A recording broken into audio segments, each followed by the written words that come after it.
Hello and welcome to some more Star Citizen. There is a little bit of drama and confusion about the Overdrive event and its rewards, as well as XenoThreat and 3.23's imminent launch. Talking of that, we've had some more patch updates for 3.23 as well, as it makes its way through the PTU. So yeah, let's talk about this confusion over Overdrive, XenoThreat events 3.23, and the military F7A Hornet upgrade and rental, the XenoThreat armor rewards. So there's just been a bit of annoyance and confusion in the community because of some mixed signals from what Cloud Imperium have been saying, and there's also been bugs with some of the phases not completing properly and that sort of stuff. So this mission being uncompletable has left people going, well, am I going to get these rewards? When are they going to be allocated? What's going on? So CIG have now confirmed the distribution of rewards for the Overdrive event, and it is really your last chance to complete this,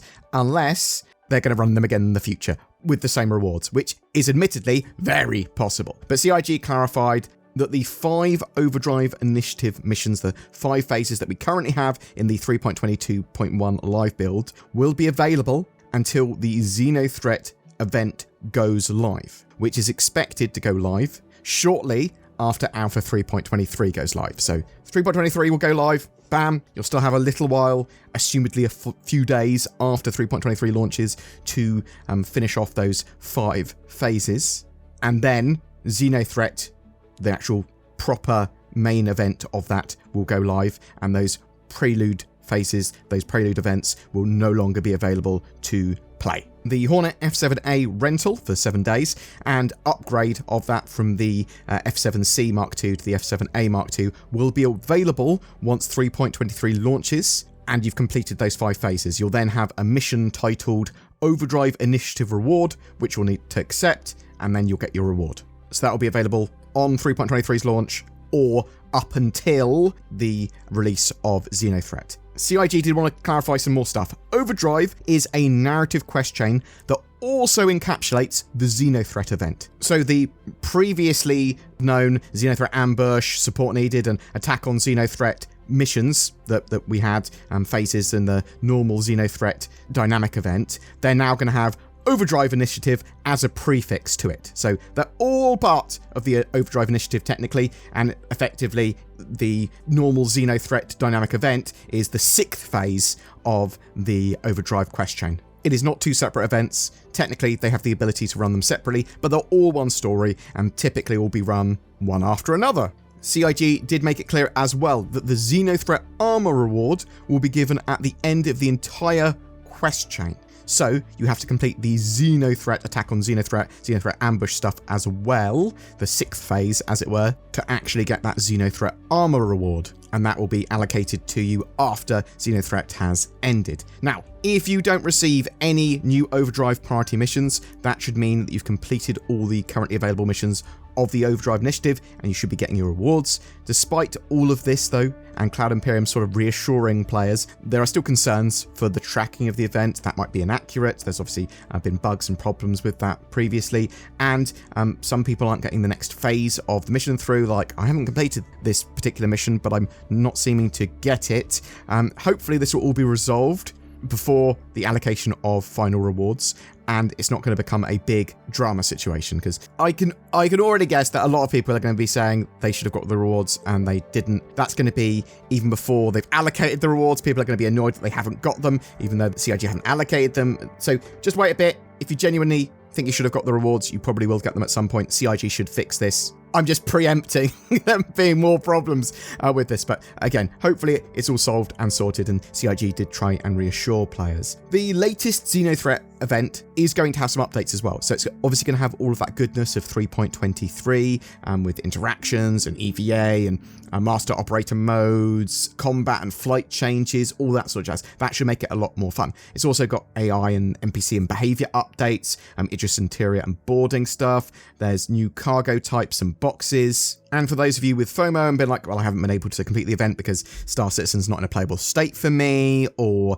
I just haven't had the time, or I'm not really willing to play it until it's in a better state. Well, XenoThreat has been run multiple times before, and the Overdrive Initiative appears to be expanding that event out. So I think we're going to see this run multiple times in the future again, and I'm hoping, I'm kind of expecting, that they'll have the same rewards, if not more, in there too. I think you'll be able to do this again, at least in my opinion. I think this might be one of the ways that you get various different types of ship and get those upgrades for ships and equipment and stuff. That said, I'm expecting a lot of these ships and stuff to be available purely in-game and not, oh, you get an upgrade if you buy something with real money. So phasing out of the stuff with real money, that's good, and getting in more rewards in-game, that's good. I did also hear some reports of people flying around in the F7A Mark II already, apparently. Not entirely sure how they've got that, be it from some sort of mega concierge pack or a helpful CIG dev, but effectively the ship is already in-game. Could CIG sell the F7A separately? Maybe. I would expect it to be available to be got in-game somehow, just the actual full ship.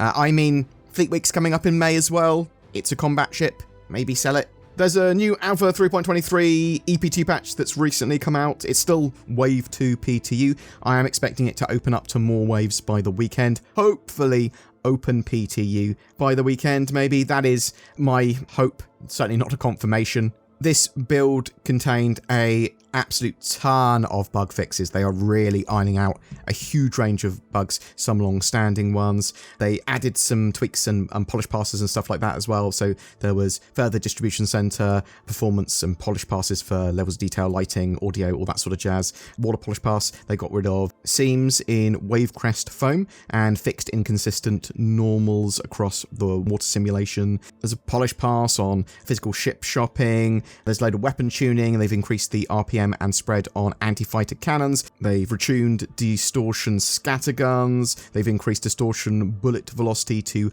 1300 meters a second. They've reduced the size 1 quantum drive spool up time by 1 second. They've made server performance improvements for AI spawning. They've updated control images. Maybe your controls, the pictures, will reflect what's actually going on the keyboard.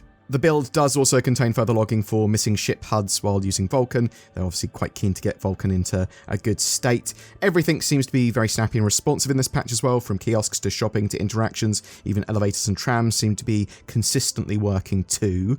There are a few additional known issues that have been added to the pile. The Copian dog creatures don't move or attack players properly.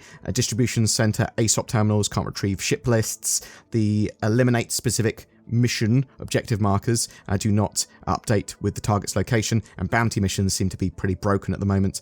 Also, Reaver Tuner, if you're using that for optimization of your card or whatever, that can cause issues with Vulkan in-game. They're apparently going to be able to fix that for the next build. They'd recommend that you disable RTSS if you want to use Vulkan, at least at the moment. There's an issue with ship inventory sizes as well. So they were reduced and changed with the cargo and hangar updates planned for 3.23. So they went, oh, there's going to be all these new boxes and all this new way of moving cargo around, but those cargo updates have now been pushed to later in the 3.23 cycle. However, we're still left with the changes in ship inventories, and this is causing players issues that want to go on big shopping sprees for ship components, sort of put them in their inventories, and then bring them back to their fleet to equip them, because you can't really do that, because the ship inventories don't really store the amount that you need to be able to store to move these components around, which is just sort of annoying. So it's a big logistical nightmare that's been introduced because a feature was supposed to be there, and it's not yet. This might only be a problem for a week or two, potentially, or hopefully CIG will be able to just revert it and then sort it out once the cargo updates come in. We'll have to wait and see what exactly happens with that. Hopefully they'll have an interim fix. And there are issues with desync erratically still. This is the bane to my Star Citizen fun. Sort of normally the instability and desync. If you're on a bad server and it's having a bad day, Star Citizen can be effectively unplayable or not fun, and if you're getting desync and lag and that sort of stuff. I do see lots of complaints about ship and weapon balance. So the balance of weapons, ships, capacitors, everything connected to the new sort of master modes, operator modes, and combat changes, they're all in flux still. They're in flux even beyond 3.23 going live. So sort of bear that in mind. Having your say and giving feedback on that, great idea. I mean, it's something you should do. Maybe not be grumpy about it or anything, but just sort of be concise and give over your point of view and your feeling about it, all that sort of jazz in the appropriate threads. CIG has loads of feedback threads for all the different things going on in game, which you can find on the Spectrum forums, or obviously if it's a bug or problem like that, then it's on the Issue Council. My guesstimate of the live release of 3.23 is still 2nd of May at the moment, so that's next Thursday at time of recording. I'm interested to know what you think. Do you think that that is viable, or do you think that's way off? Do you think CIG might be able to get it out even earlier somehow? I'm interested to know if you've been playing in the sort of Overdrive Initiative event and you're expecting those rewards. Are you concerned about anything with getting those rewards? Are you looking forward to the new XenoThreat major dynamic event being updated a little bit? I want to do some Idris boarding. That'd be great. I am worried about those Idrises getting blown up while I'm on them. Do you like the way that CIG are giving rewards for doing stuff in-game, or do you think that there are too many problems with them doing it yet? Have you been playing 3.23? What are you thinking of that patch? Are you having a great time, having a terrible time? Whatever your thoughts or questions, I would love to hear from you in the comments below. Welcome to Jurassic Park. You want to see the wonders of the internet and protect yourself online? Come to Jurassic Park with the link nordvpn.com/BoredGamer, or click the ones below. They do move in herds. Nord was so preoccupied whether or not they could, they didn't stop to think if they should. Not only do you get big savings with that link, but also top-tier encryption and servers with no limits or borders. I want to be from sunny old England. I don't know why I'm doing an English accent, I am English. Or on the Isle of Newburgh, wherever Jurassic Park's set, then you can. You can be a clever girl. But remember, you didn't say the magic word. I can't remember any other Jurassic Park quotes. Get NordVPN today. Every month we have a ship giveaway. For April, we're giving away a Hornet F7C Mark II, that latest medium fighter. It also comes with a lifetime insurance and a game package, so you can play Star Citizen, bam, just with that. It's all you need to play. And if you get involved with the Overdrive Initiative missions, you may be able to upgrade that to an F7A Mark II. Just comment on any of my videos made during the month to be in for a chance of winning that. Every video is effectively another chance to win. Thank you so much for watching until the end of the video, and thank you so much to the people that support the channel and go that extra mile with the join button under my videos, giving a little bit each month. They get some exclusive content and badges and help shape the channel a little bit, but also help allow us to make a video pretty much every day. There's also Patreon for people that are interested in that. Any of the affiliate links below my videos help support the channel, but so does commenting and liking and subscribing and sharing these videos too. Thanks for watching, and I'll see you in the verse.